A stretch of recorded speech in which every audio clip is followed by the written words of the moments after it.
গল্প সমগ্রের আজকের নিবেদন শ্যাম সুন্দর দত্তর কলমে পৈতৃক ভিটে। শ্যাম সুন্দর দত্ত একজন বিশিষ্ট লেখক। ইতিমধ্যেই ওনার 7টি বই প্রকাশিত হয়েছে, যা পাঠককুলে সমাদৃত হয়েছে। বর্তমানে তিনি ছোট ছোট গল্প, প্রবন্ধ ও কবিতা লিখে চলেছেন।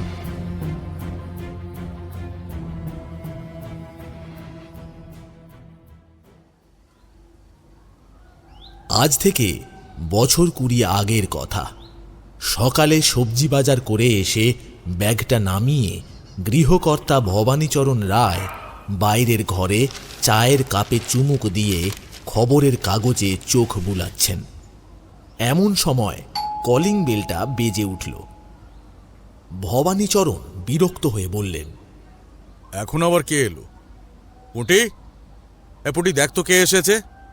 আবার কলিং বেলটা বেজে উঠতেই পুঁটি দরজা খুলে দেখে মাথায় টুপি এক ভদ্রলোক দাঁড়িয়ে আছে।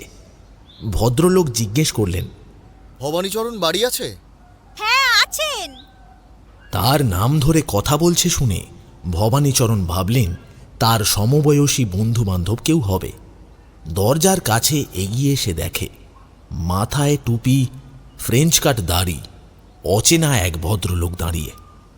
ভদ্রলোককে দেখে ভবানীচরণ বললেন, কাউকে খুঁজছেন? লোকটি মনে মনে ভাবল মানুষের বয়স হলে এমনটাই হয়। তারপর বলল, ভালো করে একবার তাকিয়ে দেখ তো, চিনতে পারিস কিনা। ভবানীচরণ একটু থমকে গিয়ে বলে, মুখটা তো চেনা চেনা লাগছে, কিন্তু চিনতে পারলি না তো? আমি তোর ছেলেবেলার বন্ধু রুদ্রনীল চৌধুরী। আরে আরে তুই হঠাৎ কি ব্যাপার? কেন, হঠাৎ করে তোর বাড়িতে কি আসতে পারি না নাকি? আরে শুধু আসা নয়, আমাদের বাড়িতে এখন কয়েকটা দিন থেকে যাবি, বুঝলি? আমাকে গেটের বাইরে রেখেই কথা বলবি, বাড়িতে আসতে বলবি না?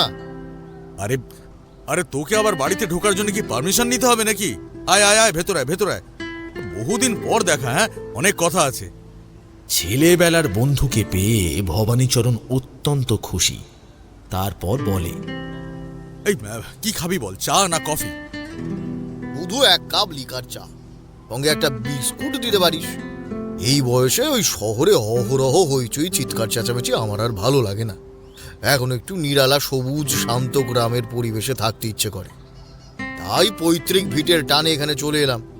ভাবছি জীবনের শেষ কটা দিন এখানেই কাটিয়ে দেব। আর ভাবছি পৈতৃক বাড়িটাকে পুনর্নির্মাণ করে নতুন করে সাজিয়ে তুলব। এই বাড়ির সঙ্গে জড়িয়ে রয়েছে সেই ছোটবেলাকার বহু স্মৃতি। মা বাবা দাদু ঠাকুমার সেই স্নেহ প্রীতি ভালোবাসা এখন শুধু স্মৃতি, বুঝলি? দিদির দেওয়া সেই ভাইফোঁটার কথা কি কখনো ভোলা যায়? এখন তোর কি খবর বল? নিশ্চয়ই চাকরি থেকে অবসর নিয়েছিস। চায়ের কাপে চুমুক দিয়ে ভবানীচরণ বলে, হ্যাঁ, আজ ওই বছর 3 হলো চাকরি থেকে অবসর নিয়েছি। বড় ছেলে আমার কাছেই থাকে, 2টো ছেলে। বড়টা বিকম পাস করে ট্রান্সপোর্টের ব্যবসা করে, আর ছোটটা বিটেক করে কলকাতায় কিছুদিন চাকরি করার পর এখন ছেলে বউ মেয়েকে নিয়ে জার্মানি। আচ্ছা, শুনেছি তুই তো সামরিক বিভাগে একজন বড় কর্মকর্তা, তাই না? হ্যাঁ, ঠিকই শুনেছিস। চায়ের কাপে চুমুক দিয়ে দুই বন্ধুর গল্প বেশ জমে উঠেছে। বছর 2 আগে আমিও অবসর নিয়েছি। আমার একটি ছেলে বিয়ে থা করে এখন আমেরিকাতে। ওদের যা মতিগতি, এদিকে আর পা রাখবে বলে তো মনে হয় না। যাই হোক, আমি এখন গিন্নিকে নিয়ে বাপ ঠাকুরদার ভিটেতেই বাকি জীবনটা কাটিয়ে দিতে চাই।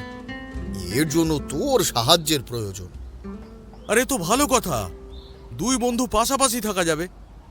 কিন্তু কিন্তু ওই ভিটেতে কি তুই থাকতে পারবি? কেন, কি হলো আবার? ওখানে এখন ভূতের আখড়া, বুঝলি? দুনিয়ার ভূতগুলো এখন ওখানে এসে বসবাস করছে। আসলে 50 বছরের বেশি হলো বাড়িটা রুগ্ন অবস্থায় পড়ে রয়েছে। বাড়িতে মানুষজন না থাকলে যা হয় আর কি। বাড়িটা ঘন জঙ্গলে ঢাকা পড়ে গেছে। তার উপর বিষধর সাপগুলো বাড়ির আনাচে কানাচে ঘুরে বেড়ায়। 5 কাঠা জমির ওপরে বাড়ি। এই মস্ত বড় বাড়ি ভেঙে রিকনস্ট্রাকশন করতে খরচাও তো প্রচুর। চিন্তা ভাবনা করে তবে কাজে হাত দিস। পয়সা এদিক ওদিক থেকে জোগাড় হয়ে যাবে। ভূত আছে বলে তুই বিশ্বাস করিস? দূর দূর, ওসব ভাঁওতা ছাড়া কিছু নয়। রুদ্রনীল মনে মনে ভাবে, ভবানীচরণ ভূতের কথাটা না বললেই পারত। অবশ্য তাতে আমার রাগ করারও কিছু নেই। ভবানীচরণ তো আমার ভালোর জন্যই বলেছে। তবে আমি এখানেই থাকবো, বাড়িটাকে সুন্দর করে সাজাবো, তাতে বাপ ঠাকুরদা উপর থেকে দেখে শান্তি পাবে। দিদিকেও মাঝে মাঝে আসতে বলবো। আমি এখানে এসে থাকবো জানলে দিদিও খুশি হবে। আরে বিশ্বাস না করে কি আর উপায় আছে? এই তো গত পরশুদিন ওইখানে একটা অঘটন ঘটে গেছে। সন্ধে নামতেই তোদের ওই বাড়ির আশেপাশে না কেউ একলা যেতে সাহস পায় না। এর আগেও তো বহু অঘটন ঘটে গেছে তোদের ওই বাড়ির গেটের সামনে। গত পরশু আমাদের পাশের বাড়ির ছেলে দেবেশ কলেজ থেকে ফেরার পথে ওইখানে অজ্ঞান হয়ে পড়েছিল। গ্রামের লোক খবর পেয়ে তবে ওখান থেকে নিয়ে আসে ওকে। যা কিছু অঘটন ঘটে বাড়ির ওই গেটের সামনেই ঘটে। এমনকি চোরগুলো জঙ্গলে ঘেরা বাড়িতে ঢুকতে সাহস পায় না। বহুদিন আগের কথা, একবার দুটো চোর তোদের বাড়িতে ঢুকে জানলা দরজার পাল্লাগুলো চুরি করতে গিয়ে ওইখানেই ওদের মৃত্যু হয়। কিন্তু কি কারণে যে ওদের মৃত্যু হয়েছিল সেইটা আজও জানা যায়নি। ওদের আর্তনাদ বাড়ির আনাচে কানাচে আজও শোনা যায়। ওসব উদ্ভট আজগুবি গল্প এখন বাদ দে। আমার কর্মজীবনে বহু ভয়ঙ্কর ভয়ঙ্কর জায়গা ঘুরে এসেছে। সেই সব জায়গা যেখানে ভূতের আতঙ্কে কেউ যেতে পারে না, বুঝেছো? হ্যাঁ, এখন তুই শুধু বাড়ির জঙ্গলগুলো সাফ করার জন্য একটু লোক জোগাড় করে দে। তা তুই এখন আছিস কোথায়? বোলপুরে একটা গেস্ট হাউসে। ঠিক আছে, তোকে ওখানে আর থাকতে হবে না। আমাদের বাড়িতে অনেকগুলো রুম আছে, তুই আমাদের বাড়িতেই তো থাকতে পারিস। এই 16 কিলোমিটার দূর থেকে এসে রোজ বাড়ির কাজ দেখাশোনা করতে পারবি তুই?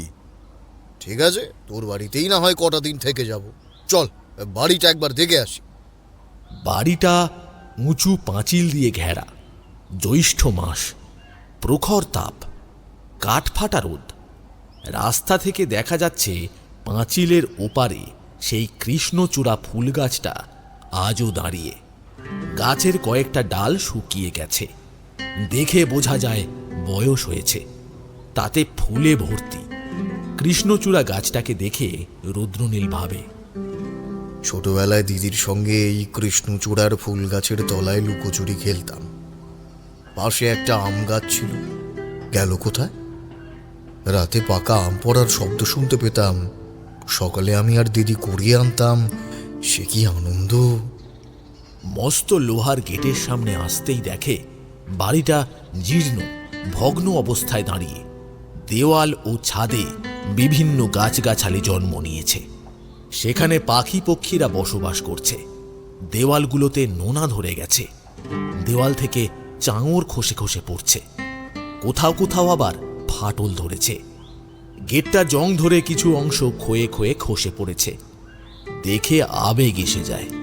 রুদ্রনীল মনে মনে ভাবে, সময়ের পরিবর্তনের সঙ্গে সঙ্গে প্রকৃতির ভাঙা গড়ার খেলা শুরু হয়ে যায়। পুরনো সবকিছুই কালের গহ্বরে হারিয়ে যায়, আবার নতুন করে সৃষ্টি হয়। বর্তমান অতীতকে দূরে সরিয়ে দেয়। যুগ যুগ ধরে প্রকৃতির ভাঙা গড়ার খেলা চলতেই থাকে। রুদ্রনীল মেন গেটের সামনে দাঁড়িয়ে বাড়ির ভেতরের দিকে তাকিয়ে বলে, বাপরে বাপ, বাড়ির মধ্যে তো ঢোকাই যাবে না রে। মস্ত বাড়িটাই তো ঘন জঙ্গলে ঢেকে গেছে। কাল থেকেই লোক লাগিয়ে জঙ্গল সাফ করার ব্যবস্থা কর, যাতে তাড়াতাড়ি কাজটা শুরু করতে পারি। ঠিক আছে, চিন্তা করিস না, আমিও সঙ্গে যাবক্ষণ। আর লোক জোগাড় হয়ে যাবে। আগামীকাল থেকেই কাজ শুরু হয়ে যাবে, আমিও সঙ্গে যাব। পরের দিন 10-12 জন দিন মজুরকে নিয়ে মেন গেট ঠেলে ভিতরে ঢুকতেই একটা শিরশিরে ঠান্ডা হাওয়া গাছগুলোকে নাড়িয়ে বাড়ির ভেতরে ঢুকে গেল। তাতে গাছের ডালপালাগুলো নড়ে উঠল। আরে, এই জ্যৈষ্ঠ মাসের ঘাম ঝরা গরমে শিরশিরে ঠান্ডা হাওয়া এলো কোত্থেকে? দুই বন্ধু একে অপরের দিকে চাইল। তারপর ভবানীচরণ দিনমজুরদের উদ্দেশ্যে বলল, আরে তোমরা থামলে কেন? জঙ্গল সাফ করতে শুরু করো। কয়েক ঘন্টার পর বাড়ির সামনের উঠোনটা প্রায় পরিষ্কার হয়ে এসেছে। এইভাবেই বাড়ির জঙ্গল পরিষ্কার করার কাজ শুরু হয়ে গেল। পরের দিন দুই বন্ধু সকালের চা জলখাবার খেয়ে আগেই উপস্থিত। কাজ যথাসময়ে শুরু হয়ে গেল।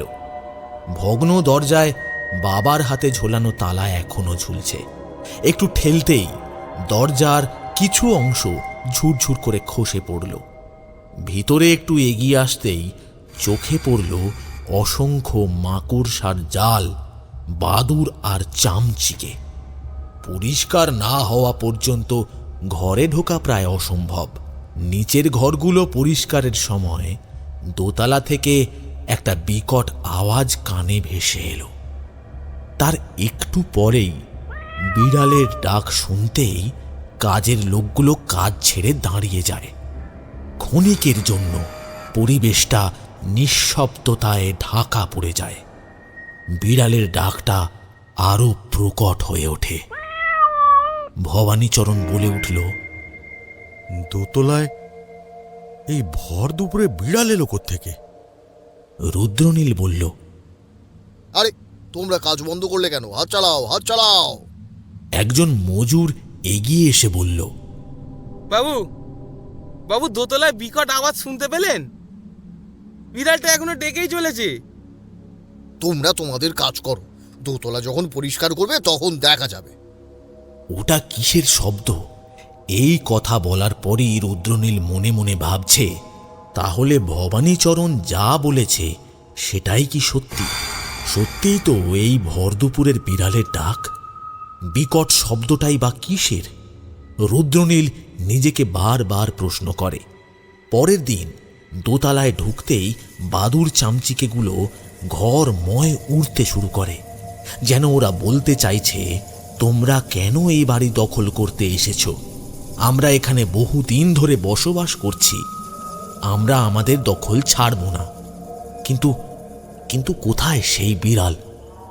বাড়িটা পুরো পরিষ্কার হয়ে যাওয়ার পর রুদ্রনীল ভবানীচরণকে বলে, বাড়িটা দেখছি মোটামুটি ঠিকই আছে, বেশি কিছু খরচা করতে হবে না। এখন একটা বেডরুম আর রান্নাঘরটা ঠিকঠাক করে একাই মাস দুয়েক থেকে যাব, তারপর গিন্নিকে নিয়ে আসব। বাগান বাগিচা করারও ইচ্ছে আছে। এরপর দিন কুড়ির মধ্যে বাড়ি সম্পূর্ণ সাফ হয়ে যায়। একটা বেডরুম আর একটা রান্নাঘরও রেডি হয়ে যায়। কিছু আসবাবপত্র, রান্নার সরঞ্জামও আনা হয়েছে। দুবেলা রান্নার জন্য লোক রাখা হয়েছে। বাড়ির সংস্কারের কাজ চলছে পুরো দমে। আগামীকাল থেকেই নিজের বাড়িতে থাকবো। আমি ওসব ভূতের ভয় টয় পাই না, বুঝেছিস? তাছাড়া রাজমিস্ত্রি জোগালে ওরা তো পাশের ঘরেই থাকবে।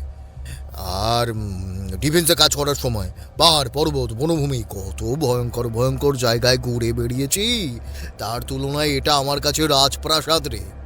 তখন জঙ্গলে টেন্ট খাটিয়ে দিনের পর দিন থাকতে হতো। বিদ্যুতের লাইন এসে গেছে, আর চিন্তা কি? নিজের বাড়িতে ভয়ের কি আছে? পরের দিন রান্নার লোক এসে রান্না করে গেছে। আজকে থেকে নিজের বাড়িতে থাকবো, কত শান্তি।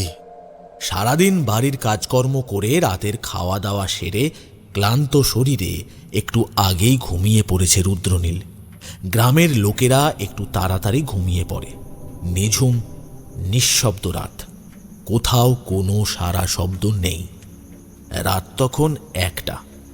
রুদ্রনীল ঘুমের মধ্যে খুটখুট শব্দ শুনতে পায়, বোধহয় কোনো পোকামাকড়ের আওয়াজ। শব্দটা কোন দিক থেকে এলো তা বোঝা গেল না। হাত থেকে বাসন পড়ে গেলে যেমন আওয়াজ হয় ঠিক তেমনই মনে হলো। এই আওয়াজে শরীরটা চমকে উঠতেই রুদ্রনীলের ঘুম ভেঙে গেল। ঘুম থেকে উঠে লাইটটা জেলে বিছানায় বসে ঘরের চারিদিকে তাকিয়ে দেখল, কই কোথাও তো কেউ নেই। রান্নাঘরটাও ভালো করে দেখল, কই সেখানেও তো কেউ নেই। একটু ভয় ভয় করছে আর ভাবছে, এসব ভূতের ভয় মনেই আসতো না যদি না ভবানীচরণ ভূতের কাহিনী শোনাতো। তারপর নিজের মনকে সান্ত্বনা দিয়ে বলল, আমি তো এসব স্বপ্নের মধ্যেই দেখেছি, বলে ভয়টা কিসে? রুদ্রনীল টেবিলের উপরে রাখা জলের বোতলটা থেকে 2 ঢোক জল খেয়ে শুয়ে পড়ল। ঘুম আসছে না। দেওয়াল ঘড়িটার দিকে তাকালো, টিক টিক করে শব্দ হচ্ছে। রাত 1:30 বাজে। নিজের নিঃশ্বাসটা ইতিমধ্যে কখন যেন ভারী হয়ে এসেছে রুদ্রনীল তা বুঝে উঠতে পারেনি। মনে হচ্ছে ঘড়ির কাঁটাটা একটু দ্রুত ঘুরছে, আর একটু আস্তে চললেই ভালো হতো। ঘড়ির কাঁটাটা যেন সময়ে কেউ পাত্তা দিচ্ছে না। খুব অবাধ্য, বজ্জাতি শুরু করেছে।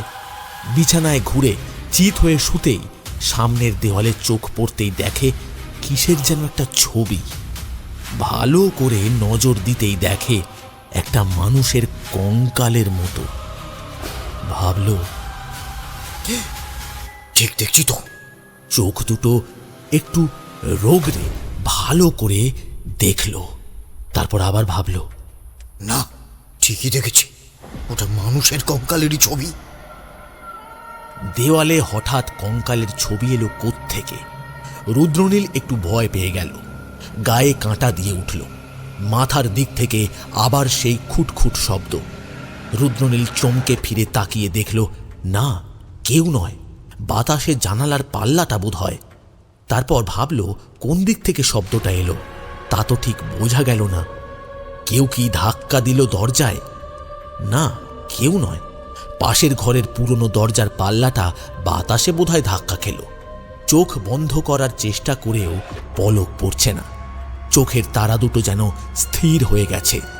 আবার দেওয়ালের দিকে চোখ পড়তেই সেই মানুষের কঙ্কাল ছবিটা যেন জীবন্ত হয়ে উঠেছে।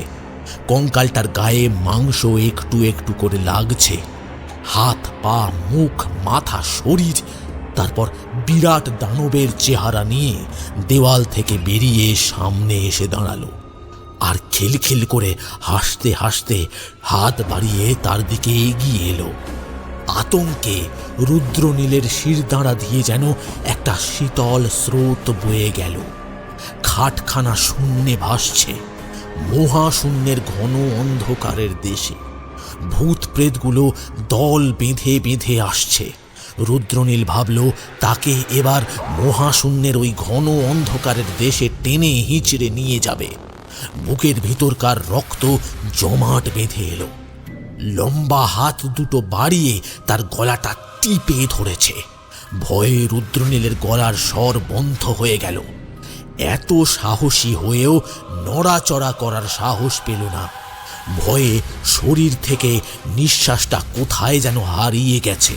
শরীরটা এখনো ধিক ধিক করছে। একটা অসার প্রাণহীন দেহ যেন খাটে শুয়ে আছে। শরীরটা স্থির হয়ে গেল। এমন সময় দরজায় জোরে জোরে ধাক্কা। বাবু উঠুন, বাবু, বাবু 8টা বাইজা গেছে, বাবু উঠুন, সিমেন্ট বালি নাই। ধাক্কা পড়তেই ঘুম ভাঙল। বুকটা ধরফর করছে। জানালার দিকে তাকিয়ে দেখল সূর্যের এক ফালি আলো এসে ঘরে পড়েছে। রুদ্রনীলের সর্বশরীর তখনও কাঁপছে। ঘরের চারিদিকে চেয়ে দেখল ঘড়ি, দেওয়াল, খাট সব ঠিক আছে। উচ্চ কণ্ঠস্বরে রুদ্রনীল বলে উঠল, আসছি আসছি, দাঁড়াও দাঁড়াও, আসছে।